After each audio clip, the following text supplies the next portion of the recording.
আপনি কি জানেন 2025 সালে বাংলাদেশের শীর্ষ ধনী ব্যক্তিকে এবং কে কত টাকার মালিক আর কিভাবে তারা এত টাকার মালিক হলেন? কারা আছেন এই তালিকায় আর কারা আছেন বিতর্কের কেন্দ্রবিন্দুতে? আজকের এই ভিডিওতে আমরা উন্মোচন করব এমন কিছু নাম যাদের সম্পদের পরিমাণ শুনলে আপনি সত্যিই চমকে যাবেন। তাহলে চলুন শুরু করি 2025 সালের বাংলাদেশের শীর্ষ 10 ধনী ব্যক্তির তালিকা। তো ভিডিওতে একটি লাইক দিয়ে ভিডিওটি দেখতে থাকুন। আমাদের লিস্টের 10 নম্বরে রয়েছে সজীব ওয়াজেদ জয়। সজীব ওয়াজেদ জয় সাবেক প্রধানমন্ত্রী শেখ হাসিনার পুত্র।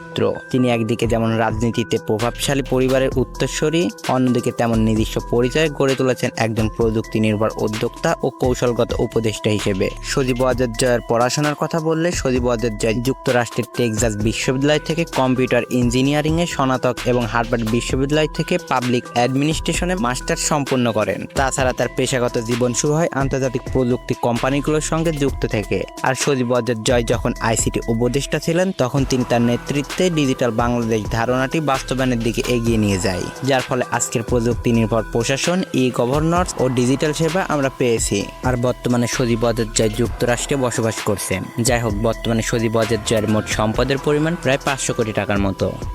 এরপরে আমাদের লিস্টের 9 নম্বরে রয়েছে তারেক রহমান, বাংলাদেশের অন্যতম রাজনৈতিক ব্যক্তি, যিনি বর্তমানে বিএনপির ভারপ্রাপ্ত চেয়ারম্যান হিসেবে দায়িত্ব পালন করছেন। তিনি সাবেক রাষ্ট্রপতি জিয়াউর রহমান এবং সাবেক প্রধানমন্ত্রী খালেদা জিয়ার বড় ছেলে, অর্থাৎ বাংলাদেশের প্রভাবশালী রাজনৈতিক পরিবারের একজন সদস্য।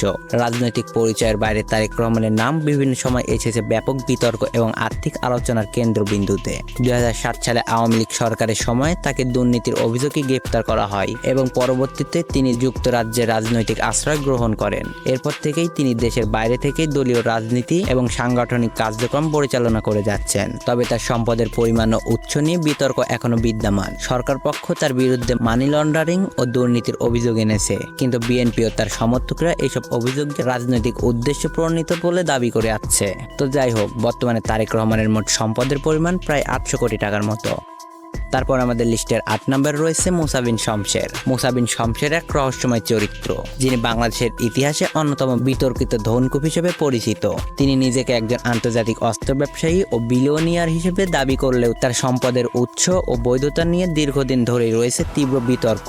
মুসা বিন শমশের ড্যাটকো গ্রুপের প্রতিষ্ঠাতা, যা একসময় মধ্যপ্রাচ্য ও ইউরোপ মানব সম্পদ রপ্তানির মাধ্যমে আলোচনায় আসে। তবে তার আসল পরিচয় আসে তখন যখন তিনি বিভিন্ন আন্তর্জাতিক সংবাদ মাধ্যমে নিজের সম্পদের পরিমাণ দাবি করেন 12 বিলিয়ন মার্কিন ডলার, যার মধ্যে নাকি সুইস ব্যাংকে রাখা আছে বিশাল অঙ্কের অর্থ।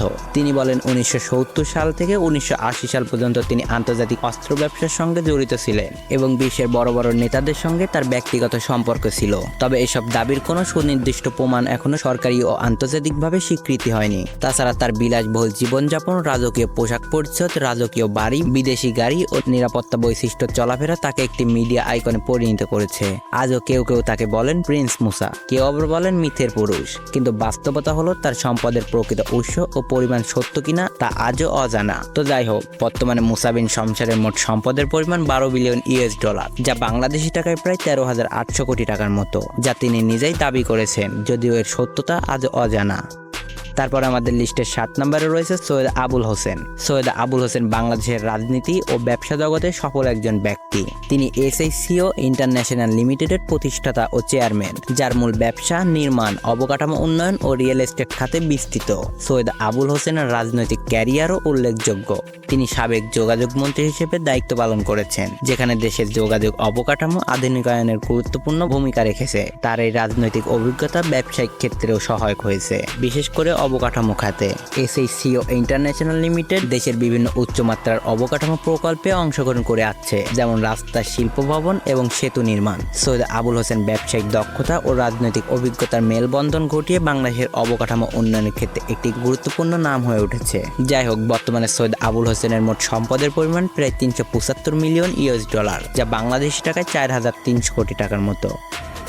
এরপরে আমাদের লিস্টের 6 নম্বরে রয়েছে নজরুল ইসলাম মজুমদার, যিনি বাংলাদেশের অন্যতম প্রভাবশালী শিল্পপতি এবং নাসা গ্রুপের চেয়ারম্যান। ব্যাংকিং সেক্টরে নাসা গ্রুপের বিনিয়োগ দেশের অর্থনৈতিক পরিকাঠামোকে মজবুত করছে। তিনি বাংলাদেশের অর্থনীতির গতি বাড়াতে একদম সামনের সারিতে কাজ করছে এবং একই সঙ্গে ব্যবসায়িক নেতৃত্বের সঙ্গেও সামাজিক দায়িত্বেও গুরুত্ব দিয়েছেন। যাই হোক, নজরুল ইসলাম মজুমদারের বর্তমান মোট সম্পদের পরিমাণ প্রায় 600 মিলিয়ন ইউএস ডলার, যা বাংলাদেশি টাকায় প্রায় 6,900 কোটি টাকার মতো।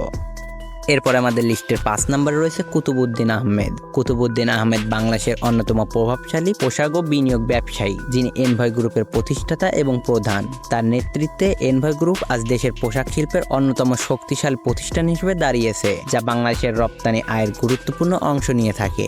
এনভয় গ্রুপ শুধুমাত্র পোশাক উৎপাদনে সমৃদ্ধ নয়, এছাড়া রয়েছে real estate, textile, agro business এবং বিনিয়োগ ব্যবস্থাপনা। আর এর ফলে এনভয় গ্রুপ বাংলাদেশের অর্থনৈতিক কাঠামোর একটি অবিচ্ছেদ্য অংশ হয়ে উঠেছে। কুতুবউদ্দিন আহমেদের ব্যবসায়িক কৌশল অত্যন্ত বিচক্ষণ ও দীর্ঘমেয়াদী। তিনি স্থানীয় কর্মী শক্তিকে দক্ষ করে তুলতে ব্যাপক প্রশিক্ষণ ও উন্নত প্রযুক্তি ব্যবহার করেন, যা পোশাক শিল্পের মান ও উৎপাদনশীলতা বৃদ্ধি করেছে। এনভয় গ্রুপের পোশাক কারখানাগুলো ইউরোপ, আমেরিকা ও অন্যান্য আন্তর্জাতিক বাজারে নিয়মিত পণ্য সরবরাহ করে। এর ফলে বাংলাদেশের পোশাক খাতের বিশ্বজুড়ে অবস্থান মজবুত হচ্ছে। আজকের দিনে কুতুবউদ্দিন আহমেদ বাংলাদেশের উদীয়মান শিল্পপতি হিসেবে পরিচিত, যিনি দেশীয় অর্থনীতিকে নতুন উচ্চতায় নিয়ে যাওয়ার লক্ষ্য নির্লস পরিশ্রম করছে।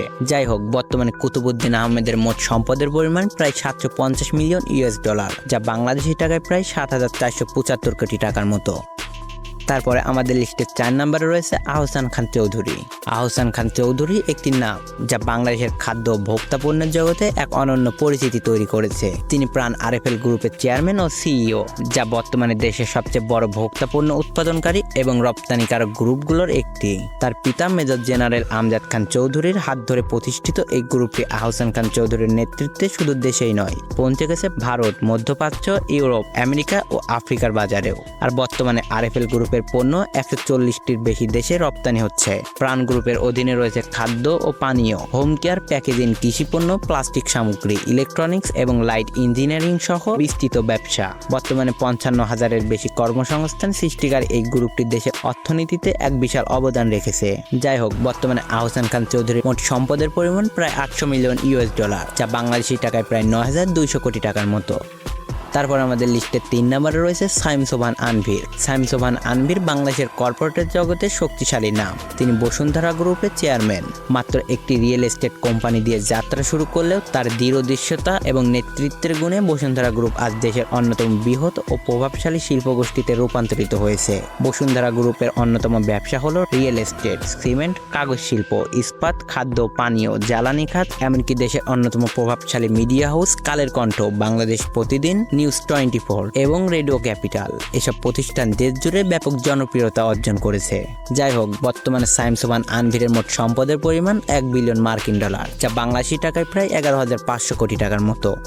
এরপর আমাদের লিস্টের 2 নম্বরে রয়েছে মোহাম্মদ সাইফুল আলম। মোহাম্মদ সাইফুল আলম বাংলাদেশের কর্ণফুলী নদীর পাড় থেকে উঠে আসা এক নিঃশব্দ কিন্তু অদম্য শক্তির নাম। তিনি এস আলম গ্রুপের প্রতিষ্ঠাতা ও চেয়ারম্যান, যেটি বর্তমানে দেশের অন্যতম বৃহৎ এবং বহুমুখী শিল্পগোষ্ঠী। চট্টগ্রাম ভিত্তিক এই গ্রুপটি শুরু হয়েছিল খাদ্যশস্য আমদানি ও সরবরাহের মাধ্যমে, কিন্তু আজ এস আলম গ্রুপের উপস্থিতি ছড়িয়ে পড়েছে খাদ্য, কৃষি শিল্প, automobile, textile, refinery, steel, banking এবং বিদ্যুৎ উৎপাদন সহ অন্তত 50টিরও বেশি প্রতিষ্ঠান। যাই হোক, বর্তমানে মোহাম্মদ সাইফুল আলমের মোট সম্পদের পরিমাণ $1.2 বিলিয়ন, যা বাংলাদেশি টাকায় প্রায় 13,380 কোটি টাকার মতো।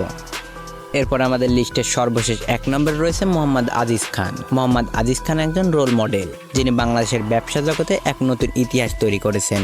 তিনি সামিট গ্রুপের চেয়ারম্যান, যা বাংলাদেশের অন্যতম শীর্ষস্থানীয় শিল্পগোষ্ঠী। সামিট গ্রুপের অধীনে রয়েছে বিদ্যুৎ উৎপাদন, এলএনজি টার্মিনাল, সমুদ্র বন্দর পরিচালনা, টেলিকম, ফাইবার অপটিক্স, এমনকি রিয়েল এস্টেটের মতো একাধিক খাত। সামিট পাওয়ার ইন্টারন্যাশনাল বর্তমানে বাংলাদেশের বৃহত্তম স্বাধীন বিদ্যুৎ উৎপাদনকারী কোম্পানি, যা দেশের বিদ্যুৎ চাহিদার বড় একটি অংশ পূরণ করে আসছে। আজিজ খানের নেতৃত্বে সামিট গ্রুপ শুধু বাংলাদেশের মধ্যে সীমাবদ্ধ থাকেনি, বরং এটি আন্তর্জাতিক বিনিয়োগকারীদের দৃষ্টি আকর্ষণ করতে সক্ষম হয়েছে। যেমন জাপানের মিৎসুবিশি কর্পোরেশন এবং জেবিআইসি সামিট পাওয়ারে বিনিয়োগ করেছে, যা দেশের জন্য এক বড় অর্জন। আজিজ খান বর্তমানে সিঙ্গাপুরে বসবাস করেন, যেখানে সামিট পাওয়ার ইন্টারন্যাশনালের হেডকোয়ার্টার অবস্থিত। যাই হোক, বর্তমানে আজিজ খানের মোট সম্পদের পরিমাণ প্রায় $1.1 বিলিয়ন, যা বাংলাদেশি টাকায় প্রায় 13,800 কোটি টাকার মতো। তো এই 10 জন ধনী ব্যক্তির মধ্যে আপনি কাকে পছন্দ করেন তা কমেন্ট করে আমাদেরকে জানাবেন। আর এই ভিডিওটি আপনার বন্ধুদের সাথে শেয়ার করে তাদেরকেও এই সম্পর্কে জানার সুযোগ করে দিতে পারেন। আর যদি আপনি চ্যানেলে নতুন হয়ে থাকেন তাহলে চ্যানেলটি সাবস্ক্রাইব করে পাশে থাকা বেল বাটনটি অল করে দিবেন। তো ভালো থাকবেন, সুস্থ থাকবেন, আল্লাহ হাফেজ।